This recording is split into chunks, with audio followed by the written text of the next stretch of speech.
What does struggle mean to you? Struggle. I think struggle can identify or represent a challenge to one's own comfort zone, stretching you outside of what you're used to, something that challenges you to grow.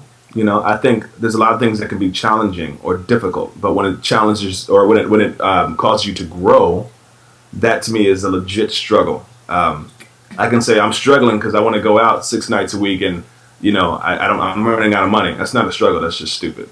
But if I was doing something that says, you know what, I'd love to go out 6 nights a week, but I need to stay in, and me staying in and working on things is going to actually get me further along. It might be a struggle for you to not go out because that's what you love to party so much, but that struggle is a legit one because you'll grow from it. Right. Can you talk to me about a struggle that you have dealt with, are dealing with, that you feel like you've embraced and overcome, and how you did it? And this date just got real serious. I mean, you at least buy me dinner first. I made you Israeli eggs. What more do you want?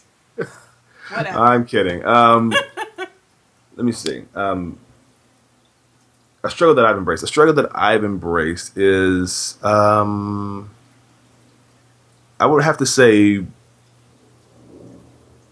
I'd have to say just what I was mentioning earlier about, you know, being known for the Obama thing. It can be a tiny struggle. It's not a huge struggle, but it can be a tiny struggle at times to get people to start recognizing you for other things. Right. But I embrace it because in the past it really bothered me. It's like, you know, I don't want to just be the Obama guy. And it's cool because it's not like, you know, I don't walk down the street and people go, oh, you look exactly like Obama. You know, it's like I put on the makeup and I do the voice and wear the suit and, you know, do the whole impression. Then it's different. But if I looked exactly like Obama, that would be a problem because then really people really would only see Obama when they look at me. Right.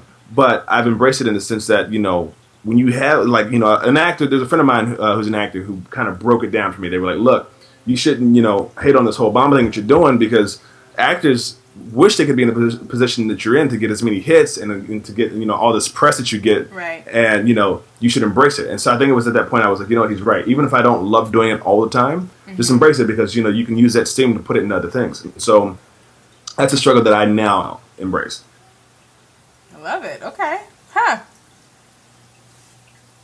I think I'm most surprised to know that you know, you hear people that have earned something, you know, in your case you've earned, you know, all those, I feel you've earned those views on YouTube, you know, regardless of, you know, who you look like, but to hear that the thing that they worked so hard or even was accidental to receive remarkableness from, you know, people outside of their normal realm, and to hear that is exactly the thing that brings them the most issue. It's funny, it just brings up thoughts of appreciation. I think a lot of times when we're accidentally blessed, and I don't know if I think there was some strategy in your approach to YouTube, right. But it really kind of was an accident. You know, timing and you know, genetics and all those things is what kind of, right. You know, and that's the very thing that bothered me is because, right. You know, being, you know, having, you know, being classically trained and wanting to do like, you know, more legit acting. I didn't want to get known for that thing even though it was definitely very strategic. You know, that's another, if there was a sixth word that I could add, like I'm definitely a calculated person. Right. Like everything that I do, like even if it seems frivolous, I'm always up to something. So it's like even though it's like an accident. I'm sorry? Are you a Gemini? No, I'm an Aries. So, you know, Aries is, you know, that whole God of War thing. So it's like, you know, we plan everything strategic. So it's like, with that, it's like I was kind of getting angry because I didn't want to get known for that. But then I talked to a guy, this guy by the name of Marty Croft, and he's an old famous TV producer. He created the show Land of the Lost. Okay. And when I first got to LA, he took me on his wing, and I was telling him the same thing, like, man, I'm getting annoyed because, you know, everyone's saying I only am getting a career now because of this whole thing. And he stopped me. He said, you know what? He said, no matter who made it and for what reason, someone or something opened the door for them at some point. Period. He said, period. It doesn't matter if it's you just happen to come up with a great Obama impression, whether someone else is like winning an Oscar or a Grammy and then, you know, whatever.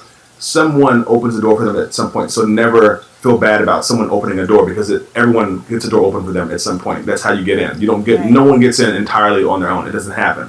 Right. So, when I look at people like, for instance, in the Hulk, the movie The Hulk, Eric Bana, who played the very first Hulk, I loved the movie.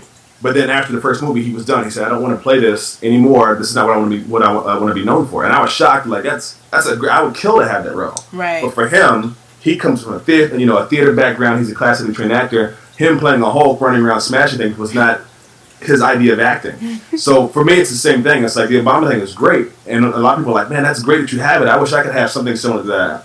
But for me, it's like I can't wait to move on and do more things outside of that. So right. He will. Y'all stop that! Stop. Y'all on camera. My mom won't see this. One fish is trying to hand the other fish the business. You say they trying to eat. I don't know what's going on. They're really hungry. Can you see that? I bet.